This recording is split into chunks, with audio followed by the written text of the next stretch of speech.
Pourquoi babebani babi misedi Capet akoloba moto et bomaki Kabila le père vérité. Mais jusqu'alors, Edi Capet il est condamné innocemment. Vital Kamerhe a dit yo à pouvoir. Vital Kamerhe a bima na prison kala na tongo. Ah bon. Au moins que tu bima les réseaux sociaux, bah ça peut ça MRV. Hein, na Noël, na kata ndako na mine. Sauf Vital Kamerhe a na prison. Comment chef d'État jusqu'alors émergence avec Azali Kaka directeur intérimaire. Pourquoi a nommé directeur cabinet à secrétaire pour l'année? Ça dit quoi? Kamerhe a touché un salaire naïe, il y a chaque fin du mois directeur cabinet. Ah, est-ce que beaucoup de choses existent? Jérémie 33, verset 3, le évoqué, moi je te répondais, je te montrais les choses cachées. Quand tu les lis, pas na yo. Nana communication n'a pas sur eux. Tata na lol. Tu t'es qui peut Rubero, ça va au Kima, à la Rwanda. Ça y va au coronavirus. Bon, on peut pas couper, bah donc Rubero. Oh, y a bomi et belé à Wanamboko au Congo. Romains 6:23, et ça dit péché sera mort. Oh, bon année na Noël, moi le plus ma benne à Noël, nyonso Congo et Salema Yango. Faut dire la vérité. Hein, ce n'est pas pour le Covid. Mais sur le Covid, tu vas faire comme ça. C'est pour la crise politique à Bango. Dio. Au moins, Dio. Pesanga le sac. Le sac. Basanga li copain en dokita ko liya yo. Ndokia kangi bango. Pesanga le sac. Nyoka ta longoli lo poso. Akotika na kaka nyoka. Parce que ceux qui nous ont bali bazo bunda na zam. Ba victime, nous sommes victimes de notre propre pays à cause de l'alliance, de Dio, de signa inutile et reporter Congo. Maman, mon tranzamba sur le bana boebi. Baton Zambé à sa sanza bango. Hein? C'est de ce qui dit toutes ces choses, c'est bêtises. Ce qui a mon tranzamba, même il n'y a pas fausseté. À faux, parce que la Bible est mort. Ce montant la Bible n'a ndok, n'a moïb, n'a escroc, il faut quoi dans mon toit. Comment tu as côté à Banana Zami? Mon fanfan, FC Bichalobi, Makabunyo souhaitait l'Ancien Testament pour la biso bateau aux abats chrétiens talibisoté.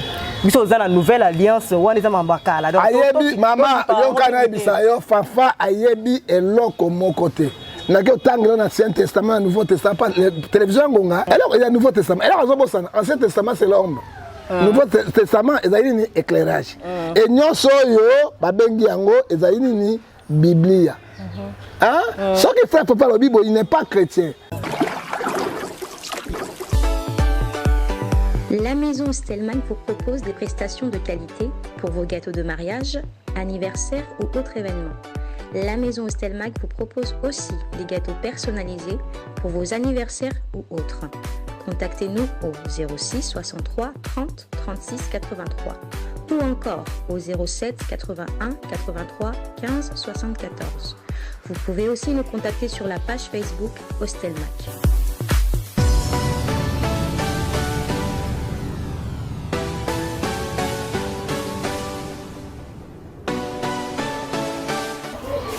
Mesdames et messieurs, bonjour et bienvenue à votre rendez-vous des grands parleurs de ce matin.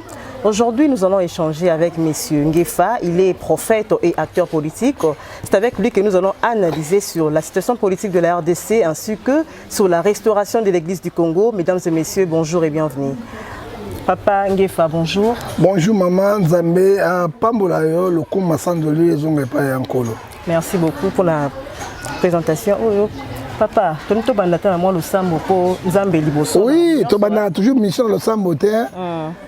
Tata natiki mboka ya toiboyi ya ngotobobo ya poloso maboko na yo. Toza ko se retrouver te.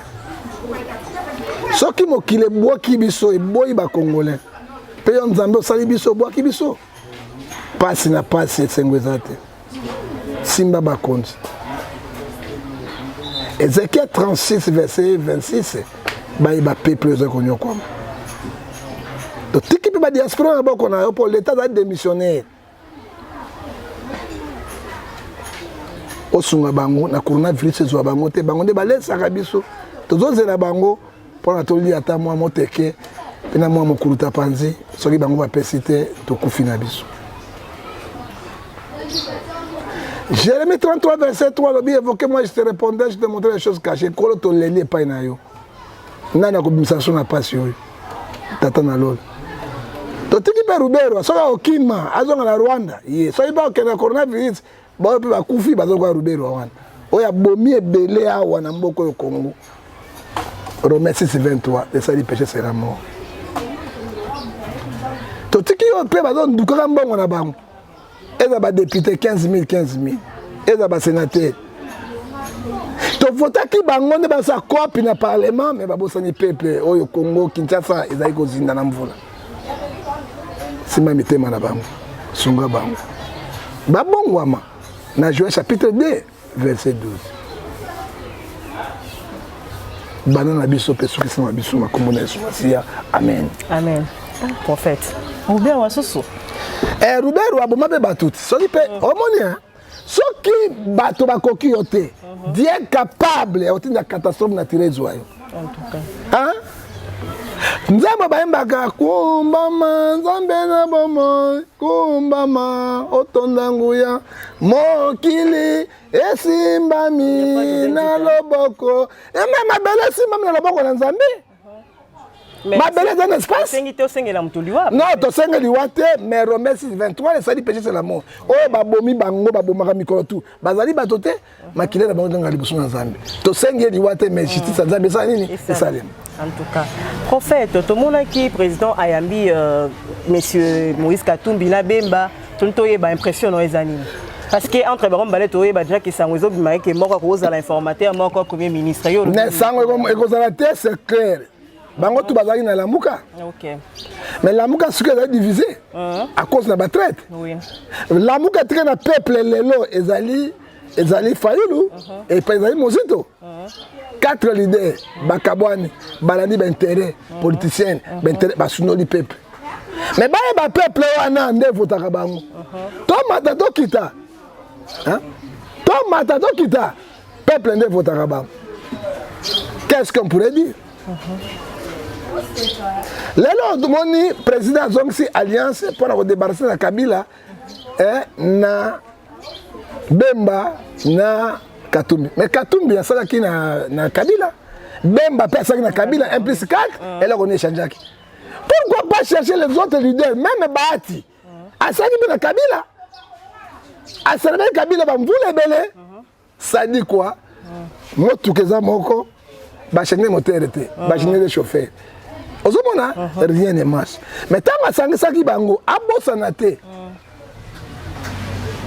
Il fallait ça s'appelle Bahati. Parce que le problème j'ai dit na quoi c'est Bahati na ba député belé. Les Bahati sont pesés na kata Congo. Faut dire la vérité. Ils pèsent na Congo. Mais tant que ils ont pesé. Si vous avez écarté hier. Mais en réalité, Bosembo, informateur de Moïse Katumbi, pour comme ministre de la Finance, pour Azouambongo a préparé l'élection, a préparé Mansembo et Kouy. Bemba a cause la première ministre de Ebiango. Moïse Katumbi to Ebia Zarani déjà na Mbongo Belet. Moto Mbongo ale Mbongo te. Ah OK. Olandinga, soka na Mbongo ana avion de transport combien? Soka na Mbongo ana combien de paquebots? Soka na Mbongo ana ba soutenir chemin de fer combien? Moto Mbongo ndé wana. Ozokango, soka na Mbongo atongi ba université combien? Hein? Soki azana Mbongo atongi ba hôpital combien? Hein? Mbongo na bango te besike kendekete. Bemba pe na Mbongo, Bemba Mbongo ya papa na ye moko premier vice-président. Il y a depuis pendant 4 ans. Azali Mbongo. Mais Mbongo ya bango ezana fête balinga ba ko yiba na l'état parce que l'état est commandé toko na bango ba toko la mais peuple oyo bazo souffrir. Moi, je ne suis pas contre le pouvoir. Je ne suis pas contre Katumbi na Moïse. Je suis contre ba misala na bango. Ba acte ba posaka. Hein? Là, besoin de la mbongo. Besoin de la crise. Besoin de la makambo ebele. Hein? Les loyaux, ce sont les mêmes gens. Oyo bazo zonga, oyo bazaki na Kabila lobby. Les loyaux na kati Tshisekedi. Qu'est-ce qu'ils vont faire de nouveau ici au Congo? Ba continue union sacrée, ba longwe na mentalité wana kabiliste, ba Kabili ba zongi siko na kati union sacrée ba zubo moto nationalisme zongi. Qu'est-ce que signifie union sacrée? Union sacrée. Kabila le père, Tshisekedi Mobutu salaki nango. Qui était le premier ministre? Premier ministre salaki nani? Premier ministre salaki Tshisekedi le père. Il est sacré 9 jours de pendant de Birindo Abimi Kaka Nakati ya UDPS. Ça dit quoi? Et là, il y a une politique qui a 19 ans, et là, comme un spécial et comme un secrétaire, parce que ce sont les mêmes individus, ou dans la Kabila, ou dans le gouvernement. Et ça fait quoi? C'est les peuples qui vont payer. Papa, prophète, papa, oza na bana l'église, et bien nini ba bazo vivre na Congo. Pour na yo, mboka o il faut tamboula ndenge nini penza. Ozo si gérer nini parce que bazo souffrir. Net na minute tous en la couvre phénomène couvre fait hein. Ba parents, ba maman bazo souffrir, bazo la fête, bazo fêter dans la difficulté. Yo le bini pour na yango. Et là qu'on a ko bali bosso. Et là il manque d'amour. Les Congolais ne manquent pas l'argent. Ouais. Jean 13, 34, je vous donne le dernier commandement avec promesse, aimez-vous les uns des autres. Est-ce que ma conduite va l'ingrammer ce peuple? Pourquoi bino? Dans la tête qui tombe, la personne il a mis pour là, il y a Kanzaku, il y a la tête longue moto, il y a ma beaucoup. Pour lobby, sur la commune, on a fait la ONU. À cause de la ONU, à cause de l'autre côté, les gars consomment, ils ont souffert.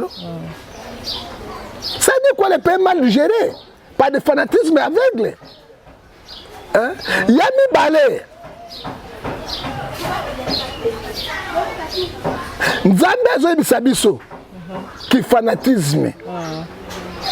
Oh, dans Jacques chapitre 2 verset 9, bato bana qui fanatisme, conséquence yango. Mboko zo mona mwa nyao ya muke na bandal. Bazo wela nyao.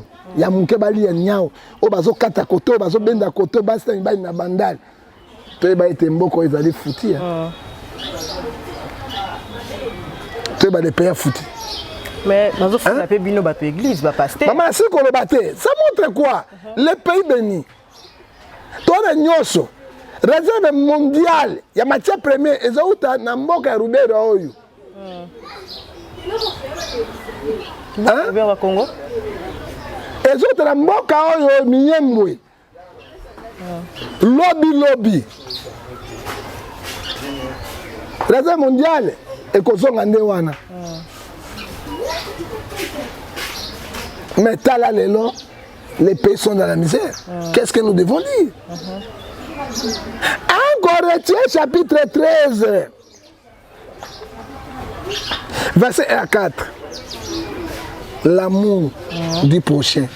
Et là, quand nous avons l'amour du prochain, ils voient leur propre intérêt. Ils ne regardent pas l'intérêt de la population que nous tous nous souffrons. On a $100, $200. Est-ce que c'est $200, $100? Moi, si moi, je suis avec 18 ans, alingi moi parfait, Dodora, moi Suki, moi Tia Cécile, Atia moi Mbeboubou. Tant que y a Zangi, il y a Sotini l'année. Si je suis $5, $10, à qui Koufa? Faut que moi, azolinga mais na bolingote sur na sali boité na koza salité au bomisi moi na motion. C'est le gouvernement. Papa so me rabana kale so de soutien te bana ba ko papa na maman de. Faut y en a. Eh bazar ka dans l'état, nous sommes bénis, les pays bénis par les mafiateurs. Les pays bénis par les escrocs. Les pays bénis par les assassins. Ce sont les gens qui ne savent pas aider les petits peuples. Que dirons-nous? Je ne suis pas contre le gouvernement, ni pouvoir, mais vie sociale et dans un équilibre. Les couvre-feu. 21 ans, bateau moyen te bakamta musika na basoda police baye na basoda muyibi ndeye ko ngala ko bona nina bango na nzoto ya bato. Et là, on peut savoir que bon éduquer bango, on peut savoir basoda, na ba policier, ba nyoko la peuple. Lobi le peuple va voter bino. Na pas si yo. Moi c'est respecter mobile à l'aise sakaye, on la sakaye, après ça bon. D'accord respecter. Ou sakaye le côté, on a ko la et le ko ya pam. C'est regrettable pas si paiement. Siko lelo pe bino ba pasteur, ba bimbo ke za na pasi bato baso souffrir bato bala la banzala mais bino bo singa ka ba dim. Oh, so pesi dim to pambola maté mais muto aza salarié ta sala raté a ozo dim wa pa pesa bino. Bino ba tuna ba tisekedi kuna te ba tuna ba dim na pona bocha makamba sa na nzambe. Na kana mukana na nzambe. Malachie chapitre 3. Ce n'est pas moi qui dis, c'est l'internet qui parle. Yango na sepelaka na nzambe parce qu'il y a pesi ngai mukando mayel. Moto appelle ça dimité, azalaka bénité. C'est la parole de Dieu. Que dit Malachie, chapitre 3, verset 18. Un homme trompe-tu Dieu? Vous me trompez. À quoi nous te tromper? Dans les dîmes et les offrandes, vous êtes frappés par la malédiction. Ce n'est pas moi, c'est Dieu. Yo Samilak. Oyebi yango, on t'appelle ça la dimité, n'a offrande, azali frappé par la malédiction. Est-ce que ngai motonalobi yango ou bien constitution ou yabiso la chrétien motepesi yango? Dîme ezali porte clé. Oyo efungolaka bana na nzambe pona ma pamoli ezali mabete ezali même ngala pesaka dîme de dîme aussi pona kofungola bana na nzambe la bénédiction. Mais balobi dîme wana otangi la Malachie non Malachie dans l'Ancien Testament mais lelo to yambaki kutu frère mo fanfan FC biso lobi makambu nyoso était l'Ancien Testament pona biso bato toza ba chrétien tali bisoté biso za la nouvelle alliance wana za mambakala donc ayebi mama yo kana bisa yo fanfan ayebi eloko moko te. Dans l'Ancien Testament, le Nouveau Testament, la télévision, il y a comme balancement, je t'invite, un petit. Tu le vois, 10 000 offrandes. Na pesa yo yango, oyo kana pesa ta 10 versets bibliques dans l'Ancien Testament. Alors il y a le Nouveau Testament. Alors l'Ancien Testament c'est l'homme. Le Nouveau Testament il y a un éclairage. Et nous soyo babengi yango il y a une Biblia. Hein? Ce qui fait papa la Bible, il n'est pas chrétien. Apocalypse 22. Aïbis 18, je vous dis, moto a l'ongolate, péa bakisate. Hein? Oh, y'a kolongola bakisi. Ako doit freiner, on sort lobby, Ancien Testament. Et toi, j'étais yango qui vous a dit. Hein? Ancien Testament, ils ont eu l'ombre. Nouveau Testament, ils ont eu révélation. Nous sommes bien en parole de Dieu. Donc, on a côté tout bakisangoti. Et pourquoi bah pasteur vous en mbongo, vous êtes riche mais vous sungara bantim na binote? Bon, moi je ne suis pas riche. Mais non, je ne dis pas non, pas ngai, na pesi ngai, na yebi bango. En général, motema munene ba lokoso. Ngai na liaka mbongo na bato. Hein? Je mange mon argent avec les gens. OK. Hein? Na ondi manga na ke prière. Na tchato $50. Na ke kuna. Mais na donc ça 0 sengi. Hein? So ba tokote ngai 20 na kati ya bureau na ngai c'est pour demander l'argent. To lete tout ça en tant que père. Hein? Na bitenga na gozo ta muta koti na quelque chose na kaboli bango c'est Dieu me béni. Mais plus par ba pasteur ezali motema munene. Ozo bango na ba pesa bango, ba pesa bango, ba pesa bango, bango ba pesa kata pour bango ba nzambe. Hein? Hein? Mingi ba escroc, mingi ba chômeur, oyo bana mokili ba saka eloko moko te. Moi je suis ingénieur électromécanicien. Hein? Nzambe atiki ngana sa musana nzambe. Hein? Ndena longola mosala, j'ai travaillé. Hein? Et puis, nous avons fait un je vais te payer. Mais la plupart ce sont des escrocs. Ce sont des gens qui ne travaillent pas. Ils escroquent dans Zambé, dans ma tête à douche, Autolobby, Romains chapitre 6, 16, versets 17 à 18.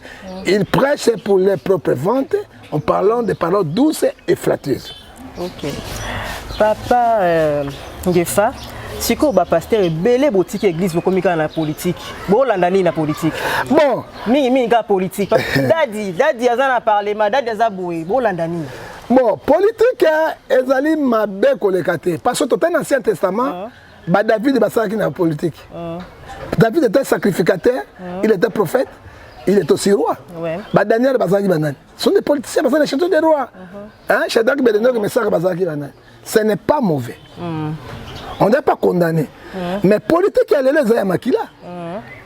Quand la politique, on vit. Pour Bazoua. Or que Bible, dans Matthieu 6, verset 24, tu ne peux pas suivre deux chemins à la fois. Ou bien tu cherches Dieu, tu cherches un moment. Mais la politique, quand on a parlé, la loi homosexuelle, elle est qui? Il y a tout le monde qui a participé à Mabé et tu ne verras pas Dieu. Parce que dans Matthieu 5, verset 19, les œuvres de la chair sont manifestées. Tels qui commettent de telles choses n'iront pas être dans le royaume des cieux. Papa, beauté arabe sur l'hospitalité. Na mona ki maman Denise Azaki trop hospitalière, il y a à ce qui paraît na bat, il y a son rabat. Puis maman Denise n'y a que repas côté car na système wana, yo le bini pour nango. Bango balé hospitalier zali de concurrence. Ah bon? Ce n'est pas hospitalier. Hospitalier na bango kaka na ba comédien. Pourquoi ba kota basse ba soda bazangi bambongo te? Bana ba soda bazo souffrir. La charité bien ordonnée, l'amour. Hein? Ils cherchent leurs propres intérêts. Pourquoi batali même orphelin ou bazali vidéo te pour. L'église nabiso ba veve orphelin qui souffre batali bango te pour. So ba bengi batu ba pasteur pour ba luka intérêt na bango ba lobela bango. So ba kepe ba comédie pas ça bango ba théâtre. Hein? Ba bengi ba musicien. Hein? Mais ça y va quelques demi pas personne. Pe bo ba tikali nyonso na Congo. Hein? Ils allaient hospitalité. Ils cherchaient les propres intérêts pour pouvoir n'abango. C'est la réponse que je te donne. Ok. Bah le intérêt n'abango. Si quoi les lots tout le monde tous en période de fête, bah tu vas fêter à la manière à la congolaise quoi. Bah te belé, na ba couvre-feu, na ba souffle, na ba difficulté, tous ko bara na ba fête. Mais là tout na papa par rapport à ba fête, nous avons la période à Kabila. Na les lots na gouvernance à Fati, au moins décalage voilà ndeni. Tu fêtais bien tout oyo. Non. Oyo bonne année na Noël, moi le plus ma ben na ba Noël nyonso Congo salema yango. Faut dire la vérité. Hein, ce n'est pas pour Covid. Mais sur le Covid, tu vas faire comme ça. L'État a fonctionné. La carte ma boule, le pétrole, les obima. Hein? Balengo, parce que hein? Et d'ailleurs pour la crise politique, bango, Dio. Au moins Dio. Pesanga le sac. Le sac. Basanga les copains dans l'endokité à Kolia. Ndokia kangi bango. Pesanga le sac. Nyoka ta le ngoli le poso.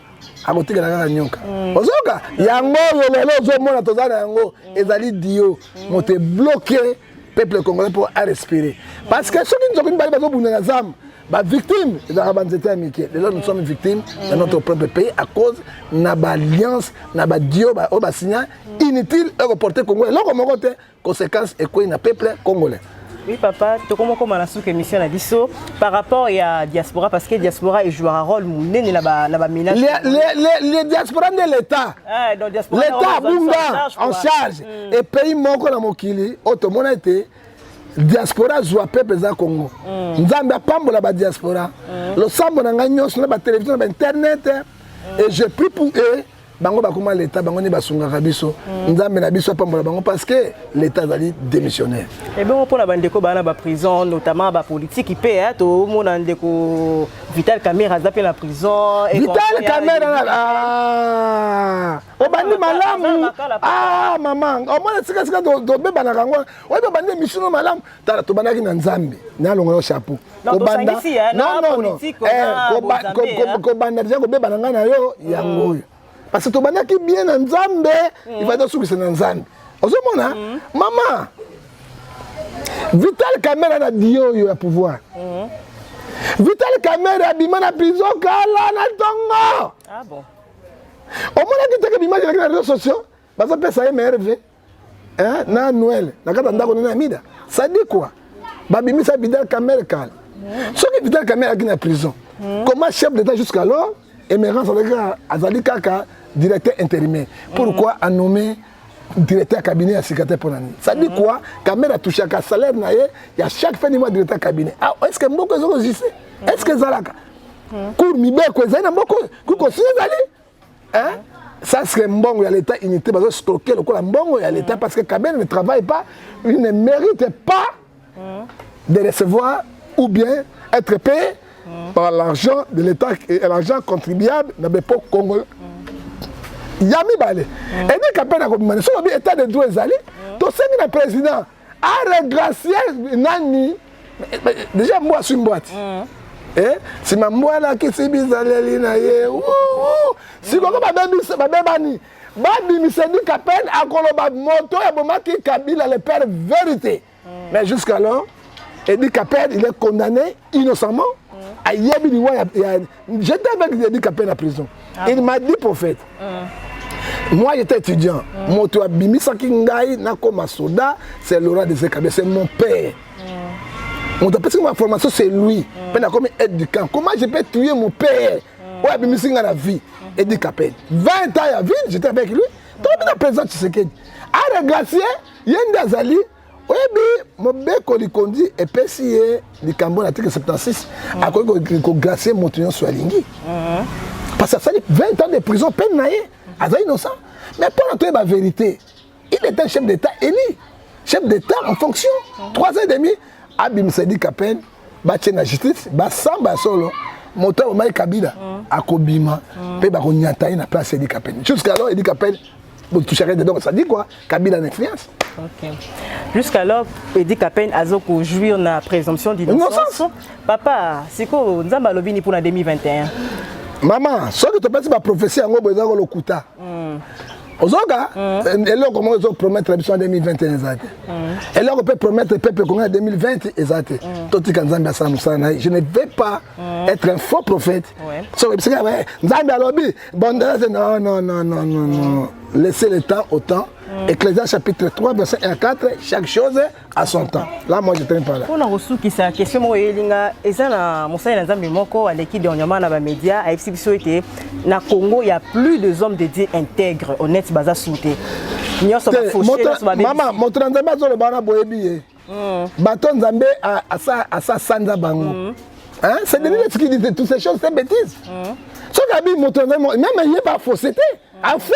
Parce que la Bible est mort. Ce montant la Bible est ndok, ngana moibi, ngana zesko, bini bozo kwa na motoana. Comment moto ndengo ya ko te bana na Nzambe? Pe bozawana. Motazo miyango na ngai moko kutu na esika na te non. Maman. Tango baguma ba bal 444 000 baguma ba bal te. Lelo lo biso ki mosala Nzambe moko azate. Mais so lo bilo to ke na papa kila ni pata. Akukai na ye. To ke lelo na papa o to bengi ye oh nani papa Barouti. Hein? C'est un homme intègre. Donc il y a un site à Luemba. C'est un homme yanini ya intègre. Et donc il y a protestant. Moi c'est beaucoup de c'est un homme intègre. Bis homme intègre.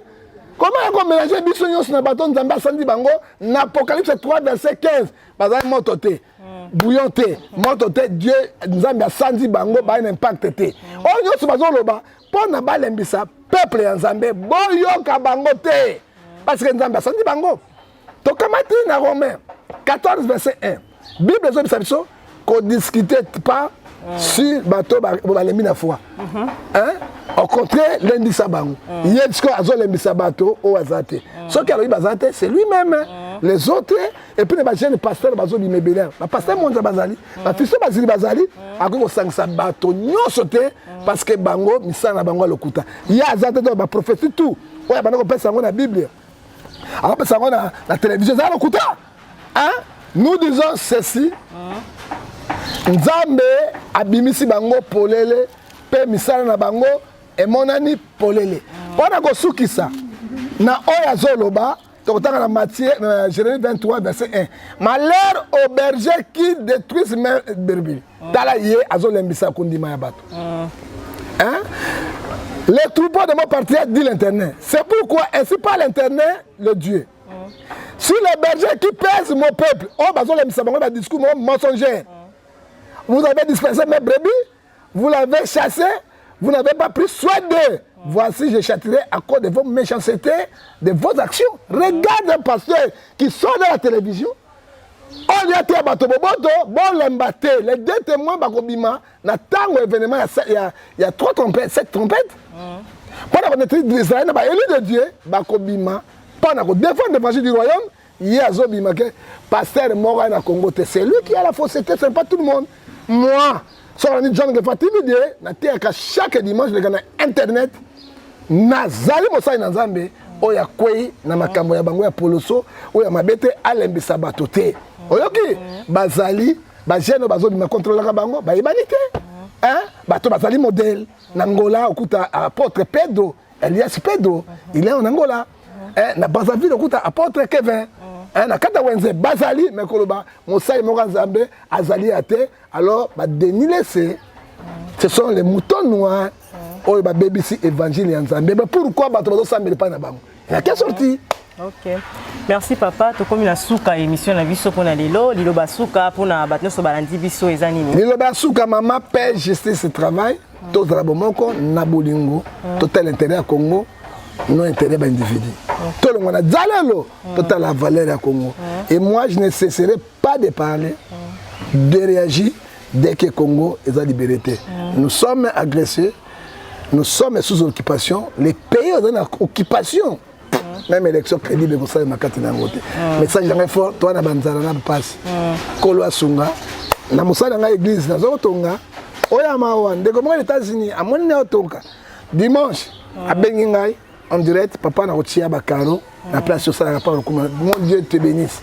On va passer ma promesse, inutile, on va pas en 2021. Mais qu'on pas moula Nzambe, ils ont le la Proverbe 11, verset 24, tel qui donne libéralement vient plus riche, tel qui ne sait pas s'approuver. Que mon Dieu vous bénisse. La numéro sur le 00243 89 610 49 41, prophète du peuple.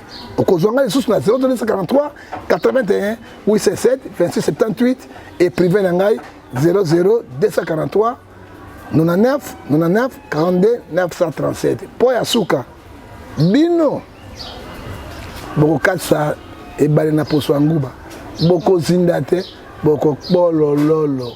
C'est là où je termine. Merci beaucoup, papa. Merci à vous qui nous avez suivis. Mesdames et messieurs, nous sommes arrivés à la fin de notre programme.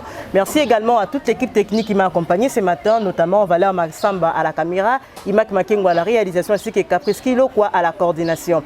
Mes remerciements à toute ma famille à Londres, à mon père, les pasteurs sous les Bobois Gaspard, à ma mère Jackie So, qui est à mon grand frère Dadi Bobois, ainsi qu'à mon oncle Jean-Jacques Tiala. Merci à vous tous qui nous avez suivis. Joyeux Noël et meilleure vie à vous tous. Mais là,